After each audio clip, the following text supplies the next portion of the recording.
What's up, everybody? This video was sponsored. Shut the. It's your boy Proftrof. We're back with some more videos today. I was bored. I didn't have shit to do. I was playing League. Shit was boring as fuck. Everyone was being toxic as hell. I wanted to bash someone's skull across the fucking. Yeah, I went to the gym today, trained. So like, what the fuck do you do? What do normal people do on Saturday besides play video games, watch anime, masturbate? I'll stop talking because I might say some retarded shit. More retarded shit. So we're back here with more reactions. The frog tier list. Let's check it out, bruh. Let's check it out. I might have had too much coffee today. This video was sponsored by CuriosityStream.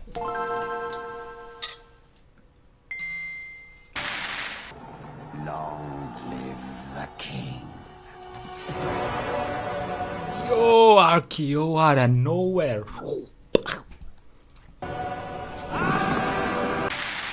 Amphibians are one of the oldest factions in the game. And some of the ugliest fuck Been amphibians. added to the game in the late Devonian expansion. The marine meta at the time was hostile, to say the least. Sharks. So it made sense that the devs would let Okay.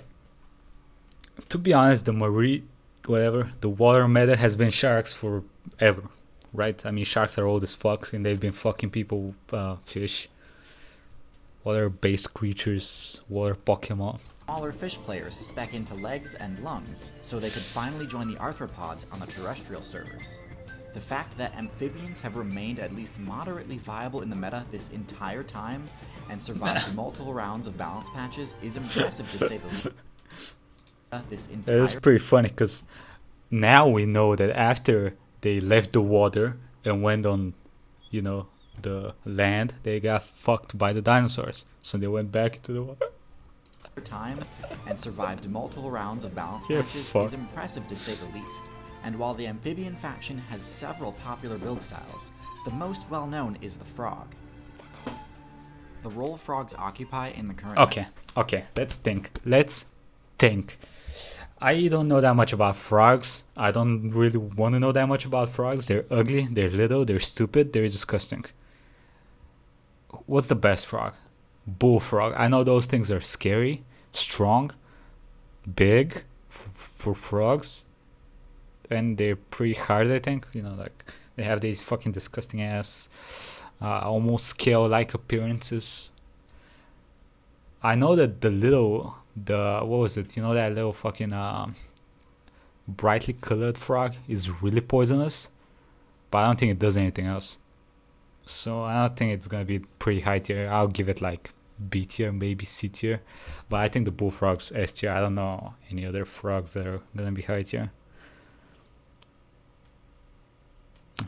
meta is an odd one. At low levels, they're easily some of the least powerful builds in the entire game. Only about 0.5% of tadpoles actually reach the late game and get to a Hey, 1 second, boys. Hey, sorry about that, guys. We back. the rest of the frog skill tree. But is that even worth it? How viable is the adult frog? There's some things that they're among the best at, and from a gameplay perspective, I think they offer a fun and unique playstyle. But with that said, the frog has a lot of glaring weaknesses, holding it back from a higher tier spot in the meta. Still, there are some standout members that have their own unique perks and special abilities This frog looks just like I do after I go to the beach for too long. that make them more viable than your average frog in the current meta. So today, we'll be going over the tier list of the frogs. But first, let's discuss the basic archetype and what its main advantages and disadvantages are. Taking a quick look at the frog stats, we can pretty easily see that there are a lot of shortcomings here. Yikes. The frog player base has spec'd into skin that offers stamina regeneration in the water, since it can directly exchange oxygen with its surroundings when wet. This is a useful ability, especially given how costly the frog's jump is in terms of stamina. However, this skin offers nothing in terms of defense and is easily pierced by any attack. The frog also lacks any form of damage boosting abilities, having no teeth to boost its bite damage and no horns or spikes to power up its body slam damage, giving it one of the lowest power stats in the game. It does somewhat make up for this with its strong grab, but seeing as this is useless against players in or above the frog's weight class, this doesn't factor into the frog's general power level since it's so matchup dependent. Their intelligence stat isn't much to boast about either, having one of the simplest brain structures of any vertebrate. Now, for some positives, the frog's stealth in most cases is above average. cryptic coloration is already a good start, and when combined with the fact that their eyes protrude enough to let them remain almost completely submerged while keeping their vision above water, frogs can be pretty stealthy. This plays nicely with the frog's other decent stat, their mobility. The frog's basic movement speed is quite low, definitely not enough to let them escape an attack or chase down prey. However, the frog build relies almost exclusively on unconventional movement options. Their webbed feet give them fairly high swim speed, which is pretty important for escaping attacks underwater. Some frogs also have cling pads, which allow them to climb almost any surface with ease. They aren't speedy climbers, but the range of surfaces they can climb is impressive. However, obviously the frog's best and most important movement ability is their jump, which is by far the best of any vertebrate and second only to the grasshopper in terms of relative distance. This jump ability constitutes the core gameplay of the frog build, but is this actually a worthwhile ability? As an escape option, I think it's good in the right situation, specifically if there's good cover nearby. However, it's not that useful when caught out in the open, Lol. while over short distances it makes the user extremely difficult to catch. Its high stamina cost means that if safety is far away, it's likely you'll burn through all of your stamina before you get there, giving your attacker time to catch up. It also does nothing to help when you're already caught in a grab, though some frogs have ways of dealing with this too. Where the frog's jump ability really shines through is as an approach option. It allows the frog to strike targets from a considerable distance, including ones in the air, which is important given that many of the frog's primary targets will have the flying perk. Damn, Combined with bruh. the frog's excellent tether grab tongue, the frog is one of the best builds in the game at landing grabs on builds that are normally near impossible to hit. Now with that said, leaping at a target requires a huge commitment from the frog player, as the move has a huge amount of end lag, and leaves the user in a potentially vulnerable position. If you whiff this attack, by the time the frog is able to act again, it's likely that your target will either be long Dead. gone or counterattacking. Most of the outside player base considers amphibians to be one of the weakest, if not the weakest faction in the entire game. Their abysmal environmental and disease resistance stats make them extremely vulnerable to shifts in the meta, including the climate patch that's been recently added to the game. With all of this said, despite the harsh, rapidly changing meta of the Anthropocene expansion, there are plenty of frog builds that have still had decent success in this meta. At the bottom of the tier list we have the Tree Frog. The Tree Frog build swaps out the webbed feet for cling pads, meaning they don't have that great of swim speed, but gain a near unparalleled climbing ability similar to the gecko. My main issue with this build is that the Tree Frog playstyle turns the awesome jumping ability of the frog into more of a liability than an advantage.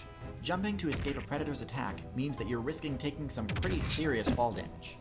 This also means that jumping to catch bugs midair is a non-option, negating the main benefit of having the ability in the first place. Damn, now, bro. some do mitigate this Did that thing drawback die? by also speccing into the webbed feet ability, which, while normally only useful for water mobility, can also have the niche effect of reducing fall damage. Still, picking up a costly extra ability for its secondary effect isn't exactly the mark of a top tier. In D tier, we have, well, basically all of the pond frogs that stick really close to the standard frog build that I laid out at the start of this video. They have a great jump, webbed feet to boost aquatic movement speed, and solid camouflage. And since I just spent the beginning of the video explaining why I think this isn't enough to be viable, I won't spend any more time discussing them here. They at least get the main benefits out of the abilities that they do have though, and are undoubtedly more successful than amphibians like salamanders, so I can't place them in bottom tier. In C tier we have the common toad build. The reason toads tend to fare better than your standard pond. Bro, I've probably killed more than like 20, 30 of these during my life without meaning to. Like every time it rains here in Bulgaria, like every time it rains and you are walking outside during the night after it's rained, you're probably gonna kill at least 2 while going on your way home. You cannot see these motherfuckers. Their stealth is insane and they die because they just get stepped on. I don't know why they don't move. They just don't give a fuck. Legit. I stepped probably on 20 plus of these without meaning to. I swear. I did not mean to kill these disgusting creatures. On frog is that they're significantly more sturdy. While they aren't exactly armored, their thicker skin is quite good at reducing incoming damage. Not from my Regular boot, frogs are so fragile that even smaller insects can deal lethal damage. Toads, on the other hand, can tank at least a few hits, which is usually enough to let them overcome most arthropod opponents. This thicker skin has the secondary effect of granting them more resistance to dehydration, giving them versatility and range that the standard pond frog can't match. This does come at a cost though, as toads have a much less powerful jump. However, since they're less vulnerable to attacks, quickly jumping to Why are you safety trying to isn't finger as its crucial. asshole? Most toads also incorporate mild chemical defenses to help discourage builds from higher weight classes from griefing them. However, when it comes to toxic defenses, few builds in the game can It boast is. about That's poison the one I was damage saying more about. so than the poison dart frog. The poison dart frog sports the lowest stats of any frog build, even going so far as to drop its stealth rating too, all in the name of spending every possible evolution point on one of the most toxic defensive poisons in the game. Their poison is strong enough to drop any player's HP to 0 relatively quickly after biting the frog player. Personally, I've never been a fan of poison strats since it requires you to be attacked and take damage in order to actually activate its effect. On top of this, there are very few abilities that I'd suggest such drastic sacrifices in order to attain. So the fact that the poison dart frog cuts all of its stats in order to min-max for poison damage isn't something I consider that good of a strategy. There are diminishing returns on Toxin, and having a poison deadly enough to one-shot an entire herd of elephants doesn't help you that much more than a poison that What? would inflict pain and sickness debuffs onto a mid. The poison is strong enough to kill an entire herd of elephants. Why does it? How did it evolve to have that much fucking that strong of a? Why does it? Doesn't help you that much more than a poison that would inflict pain and sickness debuffs onto a mid-sized carnivore. Both achieve the same purpose of discouraging attacks from predator players. Now, if the poison dart frog player base ever specs into fangs and uses this toxin for venom, maybe they'll break into the top tiers. Still, the fact that they can essentially one-shot he gave them anyone who B tier. attacks them is That's pretty pretty good. impressive and earns them an but above-average spot on the Is tree. it good though? I mean, anyone that bites these things, it basically means that it's gonna die, right? Like the thing that bites it and the frog is gonna die. So is that good? I mean, I guess maybe things would stop biting it. In A tier, we have the bullfrog, which is essentially just your basic frog build. A tier? What the fuck is gonna be S tier then? I thought this shit was S tier for sure. But with greatly improved stats. Your average frog is vulnerable to attacks from fish, birds, insects, and snakes, but with their added Basically everything. greatly improved stats. Your average frog is vulnerable to attacks from fish, birds, insects, and snakes, but with their added bulk and power, bullfrogs have solid matchups against all of these, and can even hold their own against powerful predator builds like the house cat. Because of their favorable matchup spread, the bullfrog player base has started to take over pond servers that they don't usually spawn in, which is the hallmark of a high This tier build. motherfucker. Bullfrogs don't have any special defensive abilities or poison, relying solely on their bulk to carry them. But imagine if they did have poison in addition to their great stats. Well, that's essentially the cane toad build.